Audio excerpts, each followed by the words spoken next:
Magpapapalit lang ng gulong. Kasama lahat ng team. Kompleto. Yan. Dito kami ngayon sa Siton. So yung aking tagapalit ng gulong. Yan. Taga dito siya. Tinadayo ko pa. Ayun mga audience Interesado sa pagbabaklas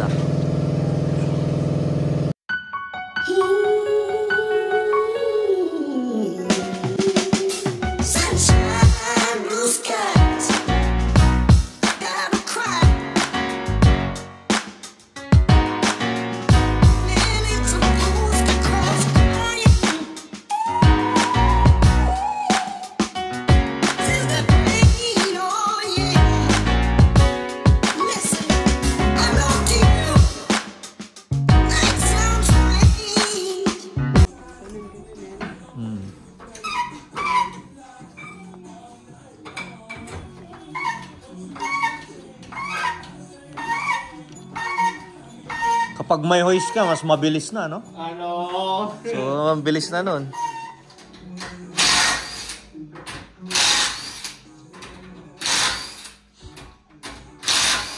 Tapos. Yung customer mo kanina, nagpa-change din ng tires. Kapit-bahay ko lang po yan. Nako, hindi namin yan. Mahirap yan. Alam namin, mahirap yan. Para ka may baby talaga. Lifetime baby. Yeah, you have to bring Boomer. it everywhere po. Correct. Kailangan may mag-dog seat pag aalis ka ng matagal. Oh, and ano po, tita, like, I went to Kelowna, like, my family. So, well, I left him at my girlfriend's place, pero mostly, like, every day, dito po siya sa bahay mag-isa. At yun, hindi ko alam kung bakit walang audio na na-record dito sa video na to. Pero yun nga, after namin na magpapalit ng winter tires doon kay DJ, dumiretso na kami dito sa kanilang parang commercial complex, kumbaga, ng kanilang community dito sa Siton. Kasi matagal na talaga naming balak manood ng sine kasi yaya ng yaya yung dalawang bata. Kaya nga lang, ngayon nga lang namin naisipan. At dahil nga nakaipon kami ng scene points, yung aming kasing bangko sa Scotiabank, every time na ginagamit mo yung debit card, ay nag-earn ka ng scene points. And yung scene points na yon ay magagamit natin sa panonood ng sine. So, chinek namin at meron na pala kaming tig 30,000 points na mahigit doon sa aming account. So, ginamit namin yung 25,000 points, which is equivalent to $25. At dahil $17 lang naman ang ticket naming adult dito sa Cineplex, ibig sabihin, libre na kaming dalawa ni Joyce dahil pareho kaming nag-claim ng $25. Nagdagdag na lang kami ng konti para doon sa ticket ng mga bata. At dahil nga nandito na rin lang naman kami sa Siton, dito na kami nanood ng sine. At habang papunta nga kami dito, ayan, natatanaw nyo dyan yung Cineplex, yun yung kanilang cinema. Ayan. Ay napansin namin doon sa daanan, yung mga bahay na nadaanan namin, ang gagandang bahay. Talagang ika nga pag dito sa Siton talagang pangmayaman. At yan, nakikita nyo nga ngayon dito, yung binabaybay natin is yung hilera ng mga stores at iba't iba pang mga businesses na meron dito sa community ng Siton. At syempre, ang sinasadya nga natin dito ay yung Tim Hortons kasi mag 7 PM na yata ng mga oras na to at gutom na kami at nagsigurado muna kami na busog kami bago kami pumasok sa cinema para pagdating doon, popcorn na lang, solve na kami. 7:30 ang simula ng aming panonooring pelikula, kaya mabilis ang kain lang. Tara, samahan nyo kami.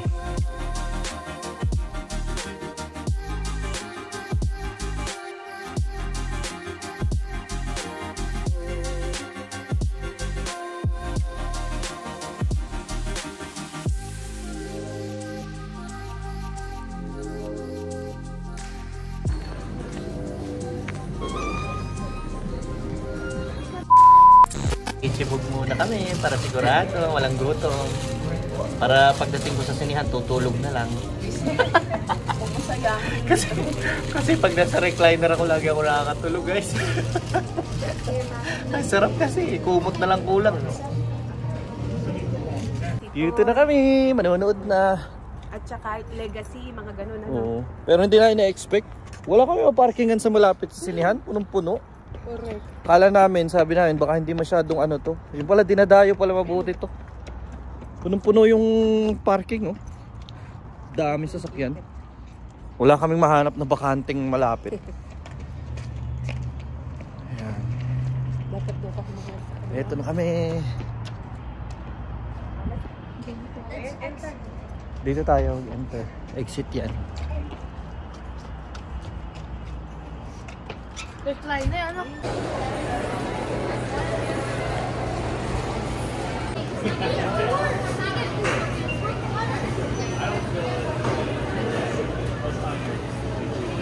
you. Uy, wag muna! Let's go.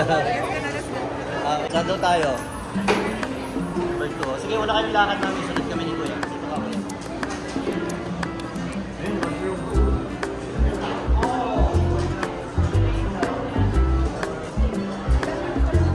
Dahil pala, dinadayo pala ito. Naisip ko baka walang ito.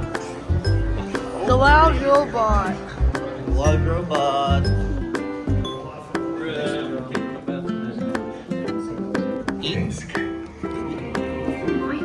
Just because you don't speak the same language doesn't mean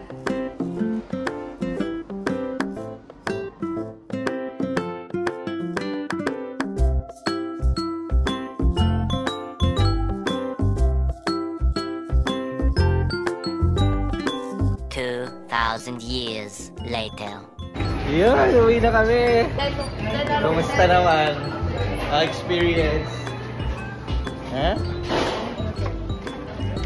Very, very,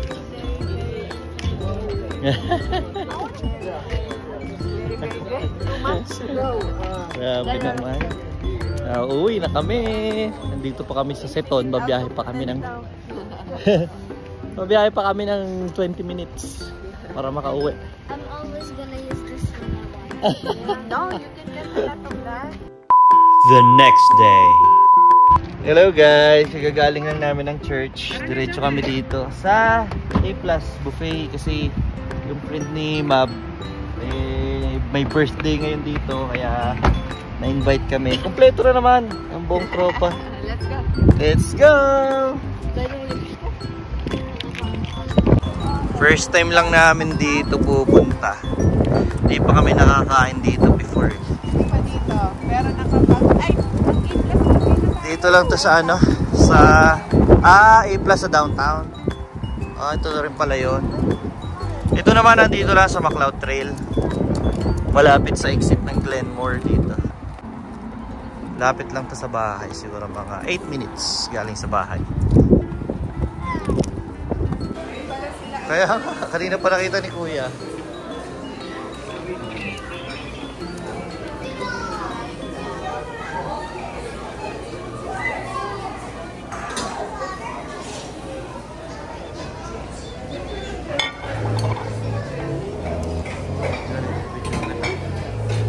Gusto mo na? Kakainin mo.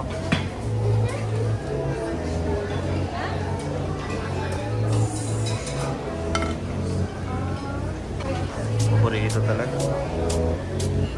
Wow, burrito talaga ang sushi.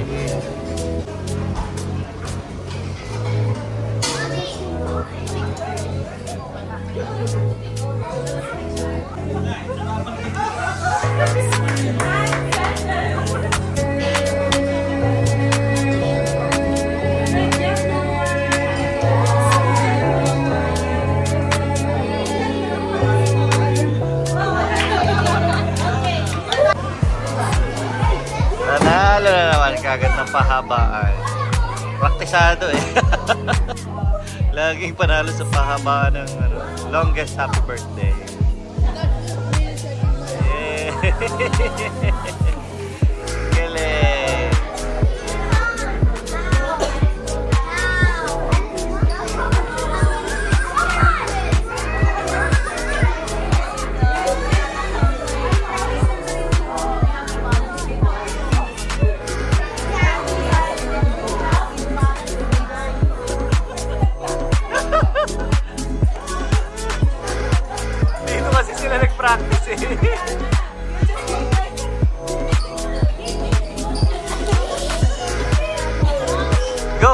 around the chair.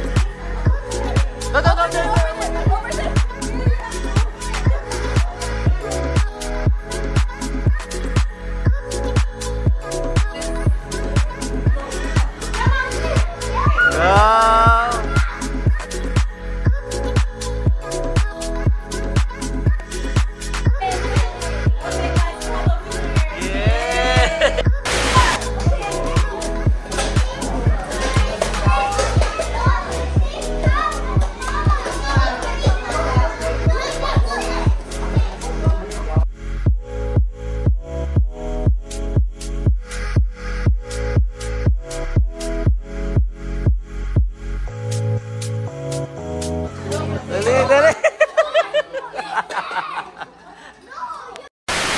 Uwi na kami guys. Yun, pauwi na kami. Nakahakot na. Busog na busog. May giveaway pa oh. Isang succulent saka isang cactus. Ito na, baby. Let's go baby. Let's go. Ayun na. Sobrang happy na ha. Okay. Anong oras na? Makakatulog pa bago pumasok sa trabaho mamaya. Overtime na naman. Ang kita. May halaman kami oh.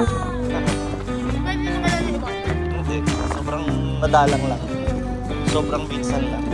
Pero pag tumagal, kailangan mo siya ilipat sa iripot, sa malaking iripot. Pero yearly lang naman yun. Yung maganda, less maintenance na. Sa loob lang siya ng bahay. Ito, parang summer na naman. Eh, doon sa ano lang. Kaya nga eh. Spring na.